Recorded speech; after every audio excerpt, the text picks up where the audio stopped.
Students, तो आज हम बायोटेक्नोलॉजी प्रिंसिपल एंड प्रोसेस जो चैप्टर था उसका जो है यहाँ पर पार्ट 5 देखेंगे, जिसमें कि क्लोनिंग वाहक और यहाँ पर क्लोनिंग वाहक का क्या वर्क होता है और इसमें इसके क्या क्या, जैसे कि क्लोनिंग साइट क्या होती हैं, ओरा स्थल, ओराई स्थल क्या होता है, और इसमें जो है एंटीबायोटिक जीन जो मैंने बताया था वो क्या होता है, इन सब चीजों के विषय में देखेंगे। ठीक है, तो जैसे हम बात करें कि क्लोनिंग वाहक क्या होता है, तो वैसे तो हम इससे पहले भी आपको बता चुके हैं कि क्लोनिंग वाहक क्या होता है, कि डीएनए का ही एक खंड है।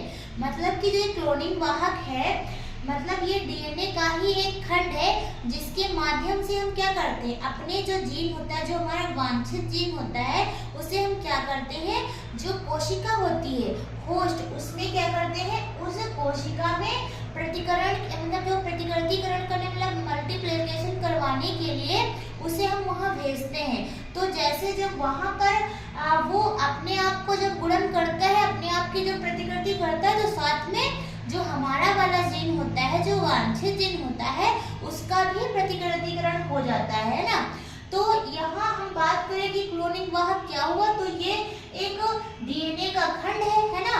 जैसे कि हर बैक्टीरिया में इसे हम अतिरिक्त गुणसूत्र भी कहते हैं, मतलब ये हर बैक्टीरिया में क्या होता है, एक मतलब डीएनए के साथ साथ एक क्या होता है, प्लाज्मिड होता है। ठीक है, और उसी प्लाज्मिड को हम क्या करते हैं, कोशिका जब वो प्रतिकृतिकरण की जो क्षमता है वो इसके अंदर होती है। ठीक है, प्रतिकृतिकरण करने की जो क्षमता है वो वाहक के अंदर होती है, तो वही जो डीएनए का खंड है उसी को हम वाहक कहते हैं। तो यहाँ पर जैसे हम मतलब बात करें कि जैसे कि यहाँ पर जो हमें वांछित जीन, जैसे कि वांछित जीन जो हमारे लिए प्रोटीन या फिर एंजाइम या जो भी बना रहा है, मतलब हमें जो चीज चाहिए वो बनाने के लिए अगर आपने किसी मतलब किसी से जीन जहाँ से मतलब प्रतिबंधन एंजाइम के थ्रू मतलब उसे कट किया और फिर आपको दूसरे में डालना है, वैसे रखे रहोगे तो कैसे बन जाएगा ना, वो चीज कैसे बन जाएगी।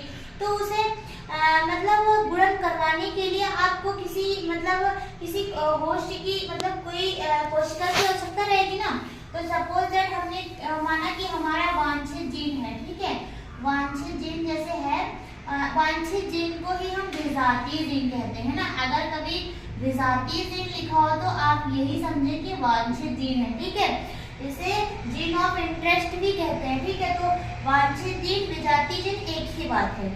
तो जैसे वांछित जीन है, अब इसे हम किसी भी बैक्टीरिया में हमने क्या बताया था कि प्लाज्मिड होता है, तो उस प्लाज्मिड के साथ में जब इसे हम जोड़ेंगे तभी ये क्या होगा, जब जोड़ेंगे तभी क्या होगा, जैसे कि बाई चांस ये आपका डीएनए रहा, ये हमने जीन कट किया और ये हमारा प्लाज्मिड था, तो इसको जब हमने कट किया तब जाके ये जो पार्ट है यहाँ पर इसे हम जोड़ेंगे, है ना। तो जब ये जोड़ेगा, ये भी जब जुड़ेगा तब जाके इसे हम डालेंगे, है ना, बैक्टीरिया में, और फिर जब ये अपनी प्रतिकृतिकरण करेगा तो साथ में इस जीन का भी हो जाएगा, है ना, ये मल्टीप्लिकेशन इसका भी हो जाएगा, है ना। तो ये आप समझ गए कि आप ये समझ रहे होंगे कि वाहक का क्या काम है ना, और ये डीएनए का खंड है, ये भी आप जान रहे हैं ना।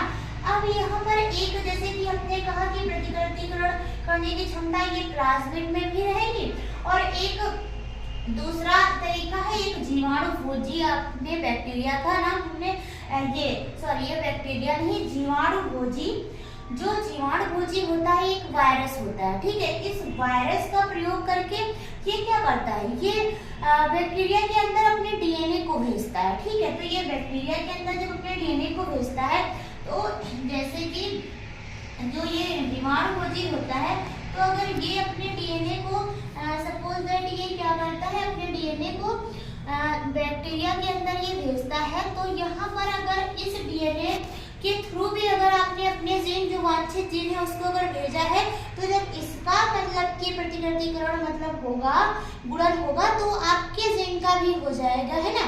तो यहाँ पर एक ये भी मेथड है। तो अब चलिए हम जो ये क्लोनिंग वाहक है इसके कुछ लक्षण और कुछ मतलब जैसे इसमें कौन कौन से स्थल हैं, ये सारी चीजें जान लेते हैं।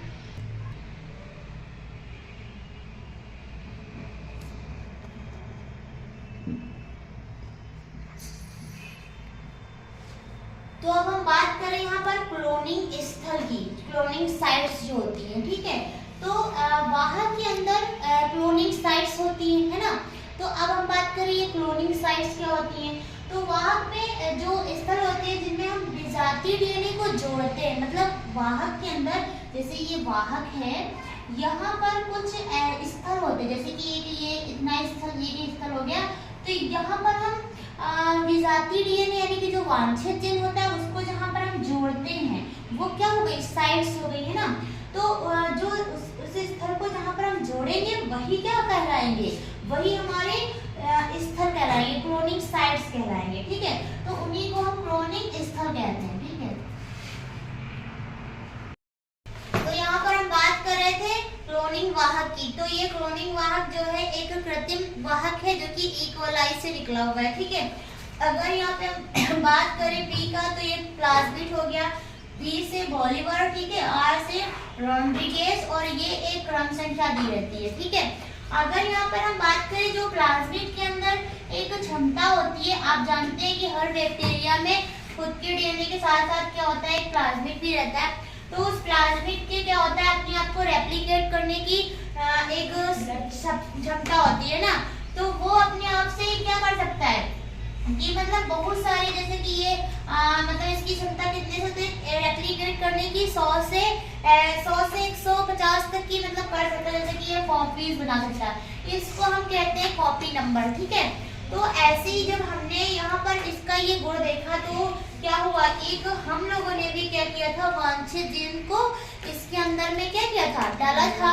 प्रतिबंधन एंजाइम के द्वारा हमने वांछित जीन को भी कट किया और प्लस उसको प्लाज्मिड को भी कट किया और वहां पर अपने वांछित जीन को जोड़ा था, तब जाके उसका जो रेप्लिकेट यानी कि मल्टीप्लिकेशन हुआ, उससे कॉपी नंबर जो उसका बना वही हमारे वांछित जीन का भी बना, है ना। तो यहाँ पर ये चीज आप समझ गए होंगे। फिर अगर हम बात करें एक वाहक में यानी कि प्लाज्मिड के कुछ गुण होते हैं, इसके गुण में पहला आएगा प्रतिकृतिकरण करने की जो उत्पत्ति, जो ORI आप जानते होंगे, ओरिजिन ऑफ रेप्लिकेशन, ठीक है। ओरिजिन ऑफ रेप्लिकेशन क्या होता है, तो उस स्थान पर जहाँ पर डीएनए अपने आप को प्रतिकृति करता है, ठीक है, मतलब अपनी कॉपी बना लेता है, तो उसे हम कहते हैं ओराई, ठीक है। तो ये स्थल मतलब ये होना बहुत ही जरूरी है। आप वहीं पर अपने डीएनए यानी कि अपना जो जीन है वहीं पे आप उसे जोड़ेंगे, ठीक है। तो अब हम बात करें जो ई कोलाई होता है, ई कोलाई वाहक में क्या होता है, PBR जो 322 है, इसमें प्रतिबंधन एंजाइम कौन कौन से स्थल होते हैं, तो हिंड थर्ड, इको R1, बॉम S1, सेल 1 first, PUV second, PST first, CLA first, ये होते हैं, ठीक है। और प्रतिजैविक प्रतिरोधी जीव भी होते हैं, जैसे ampicillin resistant and tetracycline resistant, ये भी होते हैं, ठीक है। तो अब यहाँ पर हम इसका मतलब सेलेक्टेबल मार्कर की बात करेंगे कि सेलेक्टेबल मार्कर क्या होता है, ठीक है। चलिए मिलते हैं नेक्स्ट वीडियो में, बाय बाय, टेक केयर।